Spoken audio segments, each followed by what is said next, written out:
Members, this is the Honourable Parwinder Kaur's inaugural speech, and the usual courtesies and conventions of the chamber apply.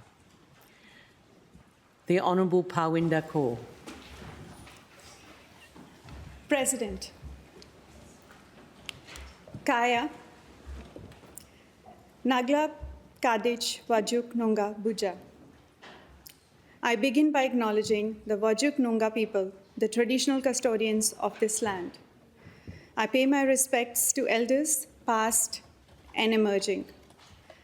I honor their enduring connection to country and culture and the knowledge systems that have sustained life here for over 65,000 years. As a scientist, I have come to see just how deeply those ways of knowing intersect with the most cutting-edge research today. I offer my deepest respect to elders Uncle Non Lanup and Sharon Wood Kenny, who are joining me in this important moment in the gallery today. Thank you.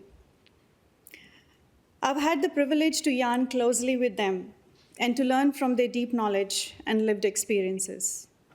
Their generosity of spirit, leadership, and storytelling have helped me see the powerful intersections between the traditional knowledge systems and modern science, and the importance of walking this journey together. Their continued guidance is a gift I cherish immensely. I'm truly humbled to stand before you as an elected member of the State Legislative Council, a privilege bestowed upon only a select few. To be one of the just 35 members entrusted with this responsibility is the greatest honor of my life. All of us in this chamber bring different experiences, personal, professional, and cultural. Yet we are united by a common cause to serve the people of Western Australia and to shape a fairer, stronger, more inclusive future. I extend my heartfelt congratulations to all members of the WA Legislative Council as we take our place in the 42nd Parliament of Western Australia. To my fellow first-time members, it is a privilege to walk this path with you as part of class of 2025. I look forward to learning and growing together in this extraordinary place. To my Labour colleagues, thank you. Your warmth, support, and solidarity have made my transition from the lab bench to the Legislative Council not just smoother, but truly inspiring. Before I share my story, I want to begin with a moment that quietly but profoundly shifted the course of my life. Premier Roger Cook. I want to offer my heartfelt thanks. You may not even realize it, but during our trade delegation to India after COVID in July 2022, you did more than represent our state. You demonstrated what leadership in action truly looks like. Watching you in action, your tireless energy, your around-the-clock commitment, and most of all, your vision of Team WA, bringing together a large and diverse group of delegates with a shared purpose, was incredibly powerful and energizing for me to watch. What stayed with me wasn't just the policy conversations and international engagements. It was the way you led with purpose, with empathy, and a belief that every voice matters. That experience sparked something within me. It helped me realize that perhaps I have more to offer this great state of Western Australia beyond the scientific work that I've dedicated my life to. That creating a better future doesn't just rely on research. It needs broader collaboration across sectors, understanding and representation. It needs people bringing their full selves, their stories, their values, their lived experiences to the table. That was a defining moment for me.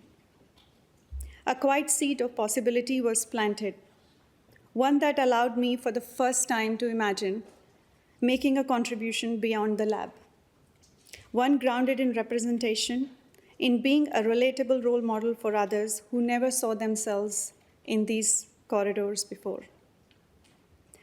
And then something happened recently that brought this home in a very personal way.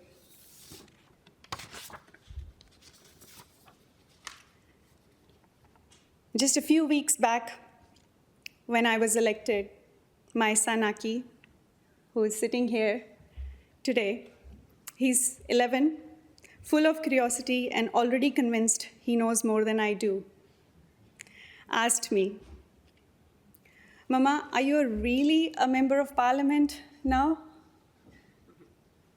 And I said to him, "Yes, I am." And I had a big question mark on my face that why he's asking me that question. He looked at me very seriously and said, "But Mama, you don't look like one. You don't look like an Australian."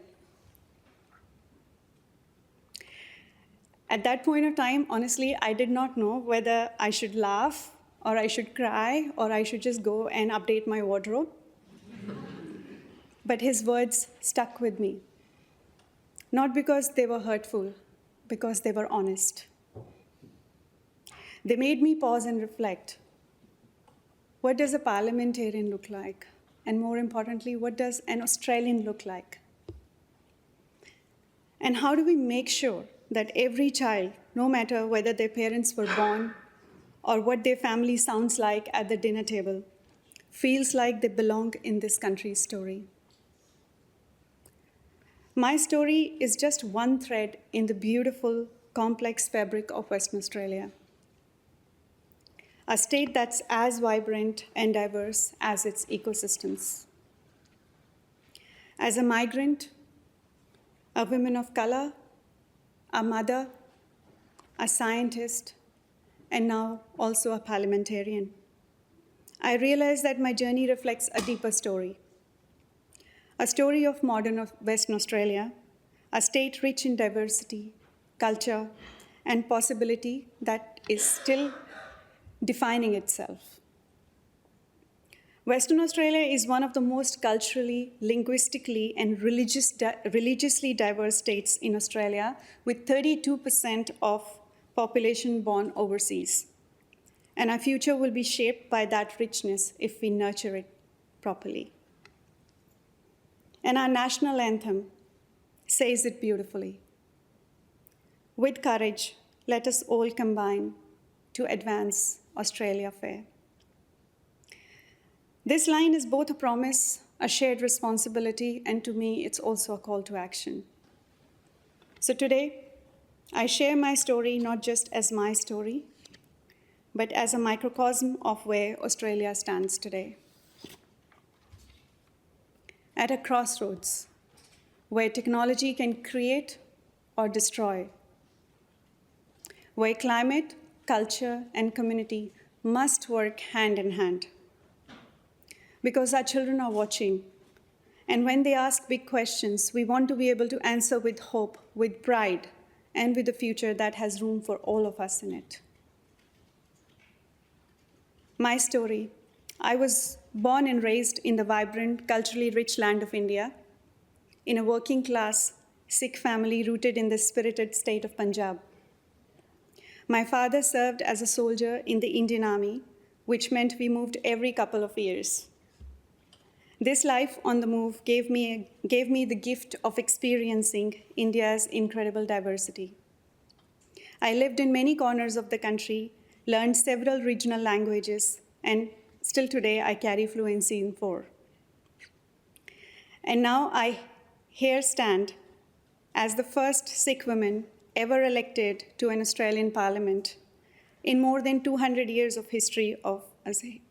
Sikh history on this continent. This moment is not just personal, it's profoundly communal. It belongs to the Sikh Australian community whose roots here run deep and proud. Our connection to this country runs deep. Sikh soldiers served at the Gallipoli, not just alongside, but as part of Anzac legacy. Though Sikhs represent just 2% of India's population, they made up 22% of the British Indian Army during the First World War. Across both world wars, over 83,000 Sikh soldiers were killed and more than 109,000 wounded fighting for Allied forces. That legacy of service lives on. I am the proud daughter of an Indian Army soldier. My younger brother, Hardeep Singh, has served in the Australian Army Reserves. And for nearly 2 decades, my family has called Australia home, and our love for this country is as strong as it is enduring.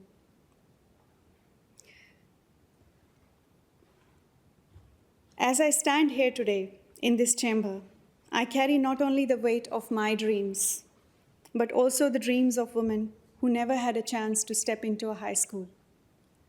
My mother. And yet against those odds and struggles through the barriers which were visible and invisible both, my mom defied the status quo. She didn't get the education she deserved, but she ensured I did.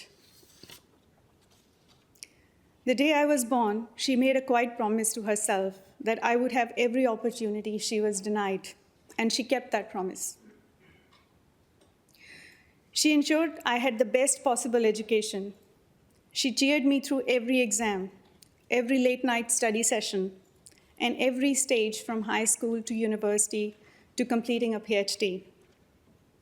She gave me everything she could: belief, courage, and the will to never settle for less.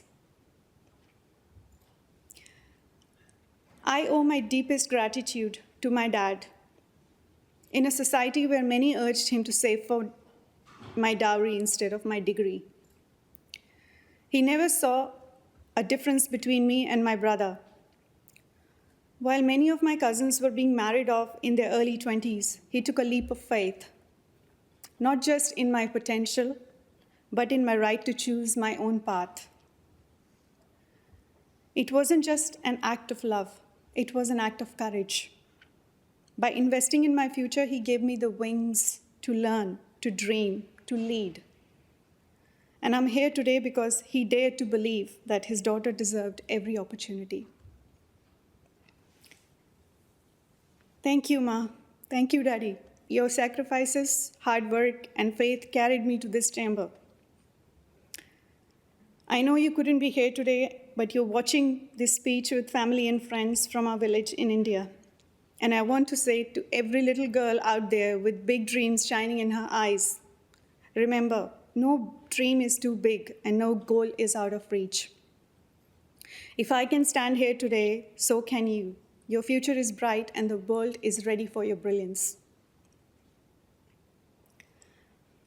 I owe big time to many scholarships that lifted the financial weight off our shoulders, from high school through to my bachelor's, my master's, and ultimately the Australian government's International Postgraduate Research Scholarship, which brought me to this beautiful country. These scholarships were more than financial support. They were the statements of belief. They didn't just pay my tuition fees, they paid forward a future. They ensured that where I came from does not define where I could go. But while my story is one of transformation, it is also a call to action because inequality does not end with a degree. Even in a country as advanced and progressive as Australia, the gender pay gap persists. As of today, the national gender pay gap stands at 21.7%. That means for every dollar a man earns, a woman earns just 78 cents. Over a lifetime, this adds up to a lower superannuation, reduced financial security, and fewer opportunities for leadership and independence. Let's be honest, even today, in many households, when choices are made about who's going to step back from work to raise children or to care for the aging parents, it's usually the women. It's not because she lacks ambition or talent, but because she's paid less. Our systems, not our capabilities, are holding us back. Achieving pay equity is not just as an economic issue, it's a social issue. It is one of the most powerful levers we have to reduce domestic violence, to lift families out of insecurities, and to create a safer, more prosperous future for all Australians. especially women and marginalized communities. So I ask you all, who truly belongs in Australia we're building? And what does a breadwinner look like in this new Australia? This question matters because the answer must evolve, must reflect the lived reality of millions of Australian women. This is something I care deeply about, and it is a privilege to stand in this chamber alongside all of you, working toward a fairer Western Australia. I stand here because one woman, my mother, believed in me enough to break the cycles of silence. But I also stand here to ensure that belief becomes policy, that stories like mine don't remain rare exceptions, but they become the new normal. To my mom and to every woman whose dreams were put on hold so her daughter's dream could fly, this moment is yours.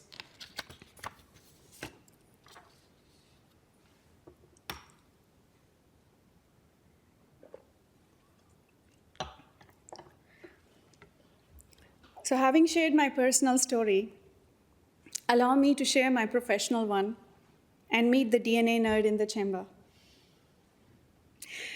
My journey into science began long before the lab coat, at home, in quiet moments filled with lessons in spirituality. I was taught to seek meaning beyond what's visible.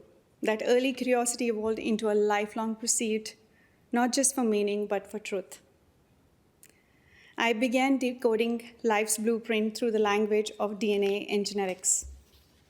For over 20 years, I've worked as a DNA scientist, mapping the mysteries of life gene by gene. From biodiversity research to the frontier of resurrection biology, I've had the privilege of exploring the very code that makes us who we are. And along the way, I met extraordinary minds like Professor Erez Eden Lieberman, who introduced me to the revolutionary field of epigenetics, and we also started DNA Zoo movement across the globe. But why I'm sharing the genetics and epigenetics with you guys? Let's do a genetics 101 first, and then I'll come to that point. So genetics is the study of the DNA we inherit, the code we are all born with.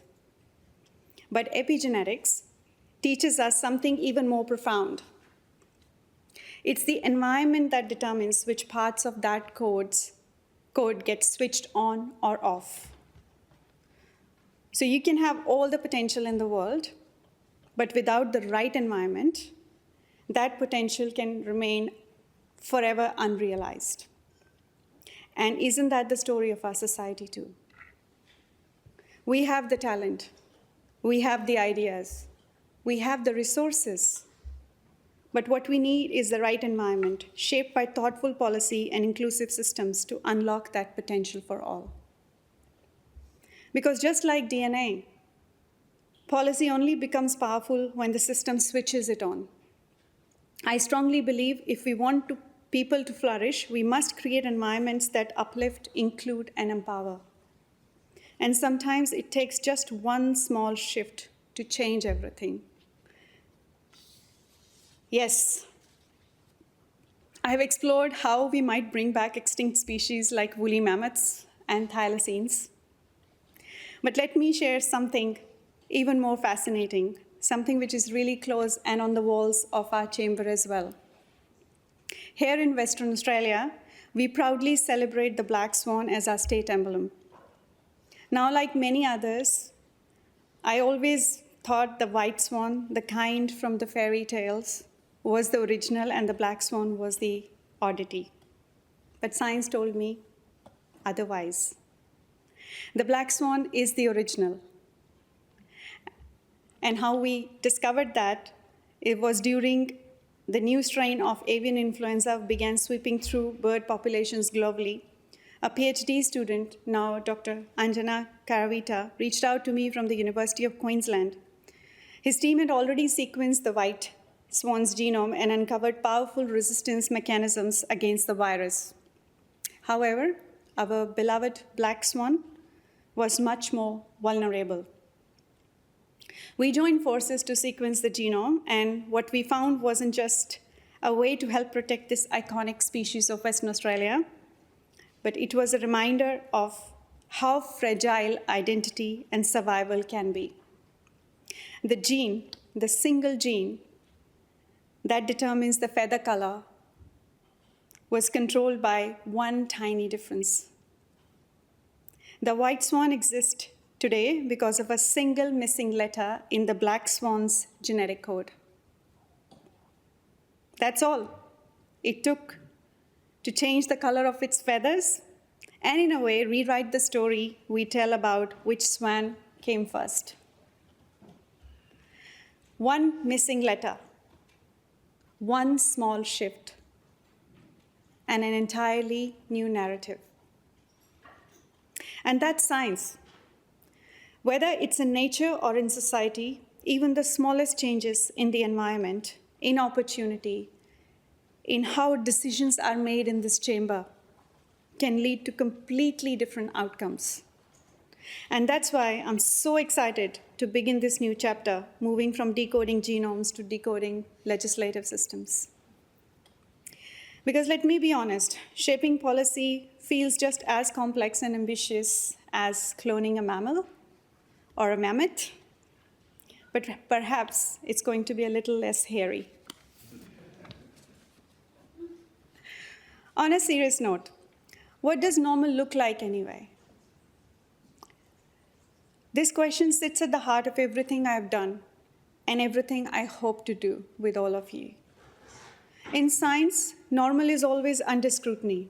It's the control, it's the comparison, the thing we're trying to understand or sometimes challenge. The same should apply to our institutions, our communities, and the systems that shape our lives. Is normal inclusive? Is normal sustainable? Is it fair? Or does it simply reflect the accumulation of invisible mutations, those tiny inequities, quiet assumptions that nobody actually challenged or questioned before? My hope is to bring the same curiosity, rigor, and determination that drives discovery in lab into this chamber, so that together we can explore what a better normal might look like for all Western Australians. So as we stand here today, I ask again, how is Western Australia's future unfolding, and who will be part of that future we are creating? Do you ever wonder if technology leading us towards a brighter, fairer future, or are we just sleepwalking into a world where we lose the very things we hold most dear, a unique biodiversity, our ancient landscapes, our deep sense of place? Are we building a future where your children see their dreams reflected in our shared stories? The choices we make today will define the answers. Fortunately, I'm really excited that we're already seeing the signs of the future we can build as WA is leading with inclusion and vision. I want to offer my heartfelt congratulations to Professor Lynn Beasley, AO, on the opening of the Lynn Beasley Academy, a truly remarkable school dedicated to creating pathways to success for autistic young people, where they can belong, connect, and create an impact. This is not just about creating a school. It's about opening doors to possibility, hope, and understanding. And as Lynn beautifully said at the launch, every child deserves a learning environment where they are seen, heard, and celebrated for exactly who they are. Inclusion isn't just a goal, it's a promise we make to the future. And that's the promise that drives me. Because education is the most powerful force for change. A good education can transform a life. A great education system can transform a nation. And it's education that brought me here today. Last year, Western Australia made history as the first state to commit and deliver a bold 10-year science and technology plan, led by Honorable Minister Stephen Dawson, and our visionary Chief Scientist, Professor Peter Klinken. As a special advisor, I was honored to contribute to this visionary roadmap, supporting innovation, collaboration, and investment in the skills and technologies that will shape the future of Western Australia. Together, we dared to ask, what must we do today to prepare WA for the next 50 years? And as Professor Klinken so powerfully reminds us, WA is on the cusp of its next Northwest Shelf moment, provided it grasps the amazing opportunities in front of the state right now. By embracing cutting-edge science, technology, and education, and acting with a sense of urgency, WA can be set up for prosperity over the next 50 to 100 years. A failure to act now will mean the state is at the risk of missing this golden opportunity, and the future generations like my son will look back and wonder how this was squandered. Peter, your call deeply resonates with me, because the future isn't something we inherit. It's something we build. We build together. And here in WA, we are building boldly under the Cook Labor government. From clean energy to deep tech, from quantum computing to precision health, we are not just extracting minerals, we are exporting ideas, solutions, and hope. Right here in our own backyard, how many of you know that we are building the world's largest radio telescope, the Square Kilometre Array, a marvel of human curiosity and collaboration? The same lens could be used to peer deep into the cosmos and also to look inward, to see our land, our resources, our health, and our people with new clarity. These technologies aren't just about unlocking secrets of the universe. They could revolutionize our mining and our resources sector, a cornerstone of Western Australia's economy. They could save time. They could save lives. They could help us extract value with precision while minimizing harm to our environment and protecting the well-being of our workers. That is the power of science with purpose. When we turn innovation into impact and curiosity into care. And we are doing that. We are turning what-ifs into what's next. We're building a future that's proudly made in WA. This vision aligns seamlessly with the federal government ambition for Australia. Together, we are ensuring that Western Australia gets its fair share of support and recognition on this journey of national progress. As the only WA panelist on the federal government's Diversity in STEM review, led by Minister Ed Husick, I was proud to help shape a bold set of 17 recommendations. Even prouder to share that all 17 have been endorsed. This isn't just a policy win, it's a platform for action. We're now working hand in hand with the federal government to deliver innovation that is inclusive, representative, and future-focused. As a superstar of the STEM with Science and Technology Australia, which is nation's peak body representing more than 235,000 diverse scientists and technologists, I'm committed to amplifying Western Australia's voice in science, technology, and innovation. That means growing the number of WA-based superstars of STEM and STEM ambassadors, and ensuring our brightest minds are seen, heard, and supported on national and international stages. Because too often, WA's science success stories go untold. Brilliance in the bush, quiet breakthroughs underground, technologies that don't just extract but elevate all of us.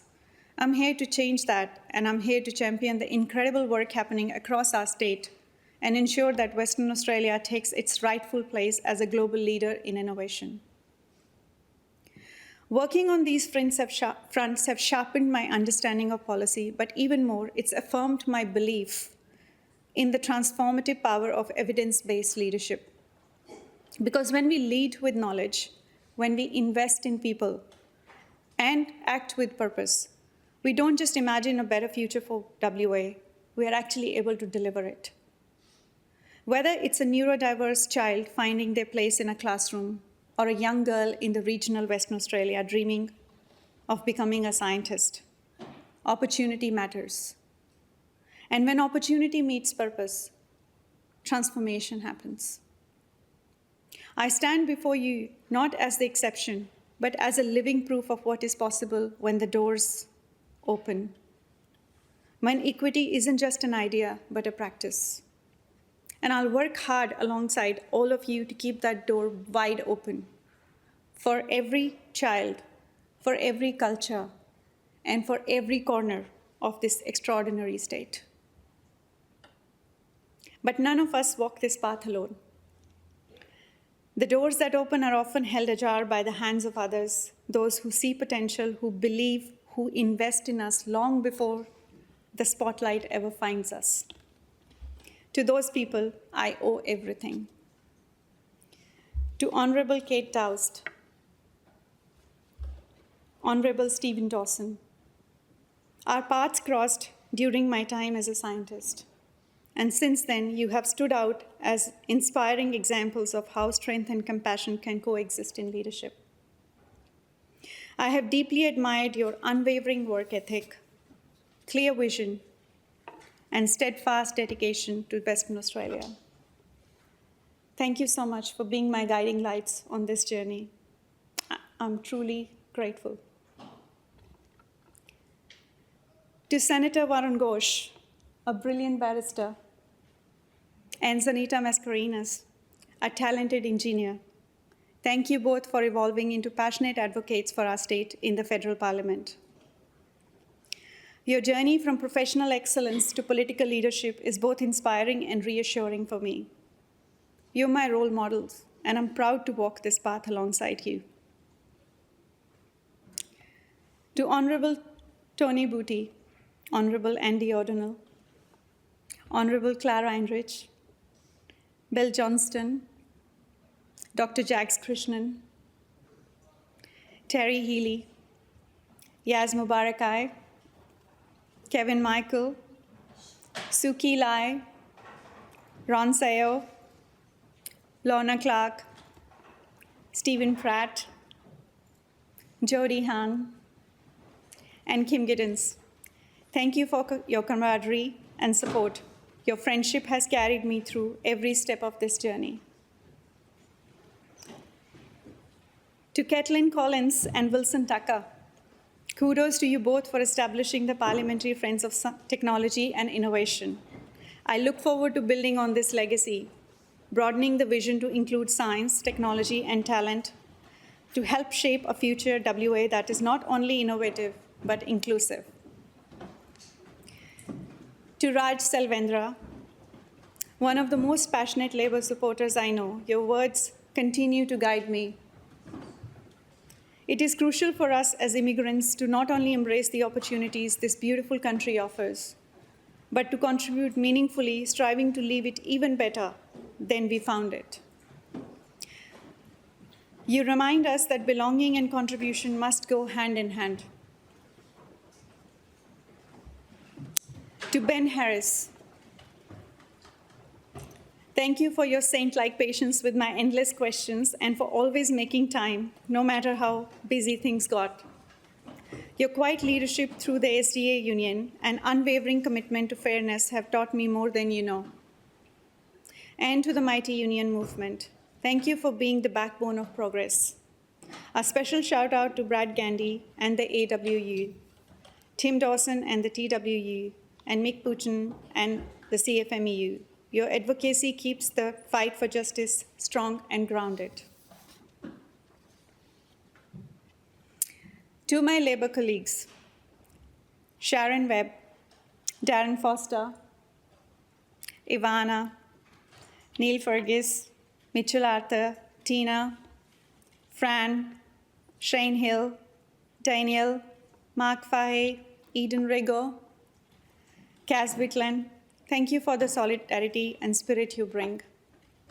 It is an absolute honor for me to have both of our states' chief scientists, past and present, sitting up there in the public gallery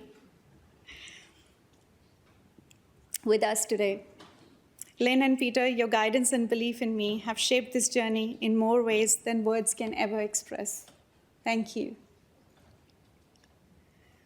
Also to my mentors and champions, Professor Robin Owens, Professor Shamit Sagar, Sally Ann Williams, Michaela Jade, Pia Turchinov, Glenn Butcher, Mark Stickles, and Linda Dawson.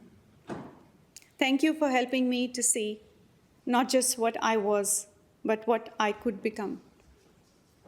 To every friend, mentor, advocate, and colleagues, some of whom are with us today in person and some joining online, you have walked beside me, lifted me up, and gently nudged me forward when the road felt uncertain.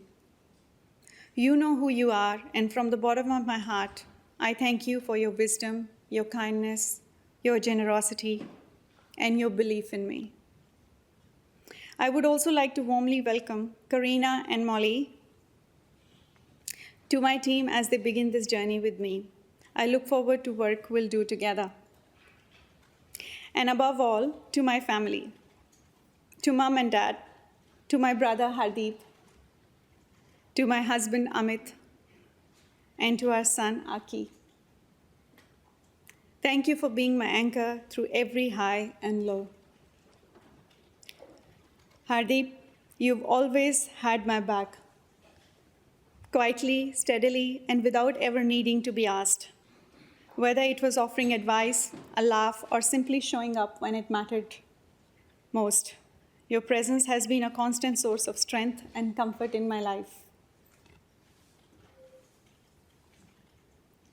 Amit, your love, your laughter, and your unwavering belief in me have been quite the rhythm that's kept me going all these years. It feels like just yesterday we met in high school physics tuition. Two nerds bonding over velocity equations and Bernoulli's theorems. Clearly romance was in the air, or maybe just air pressure. Who knew discussions about gravitational pull would one day lead to building a life together here in Australia? I have the universe to thank for letting me marry my best friend, but also my fiercest critic and my biggest supporter.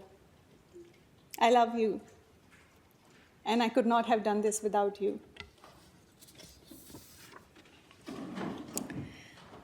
So as I bring my speech to a close, I want to return to where I began, with Aki's question.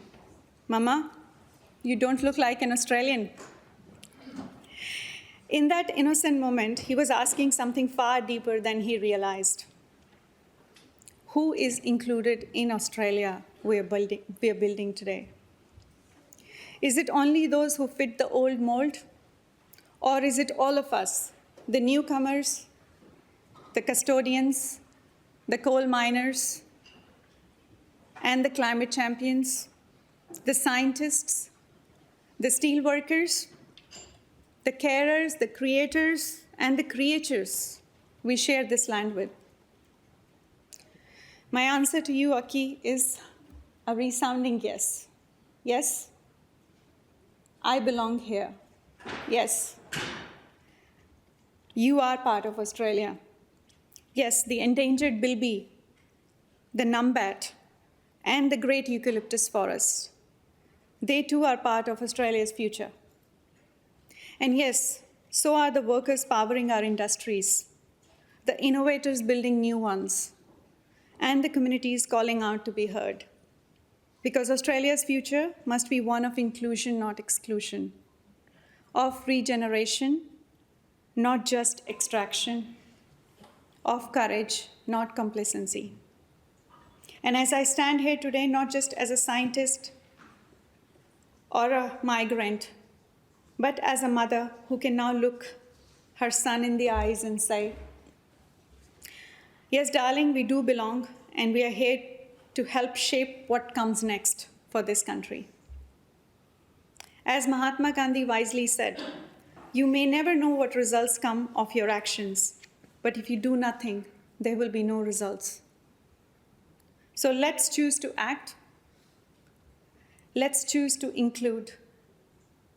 And let's choose to innovate. Together, let's build a future that honors everyone who calls this land home. And I'm really excited to join you all in shaping that Australia in the 42nd Parliament. Thank you so much, everybody.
Congratulations.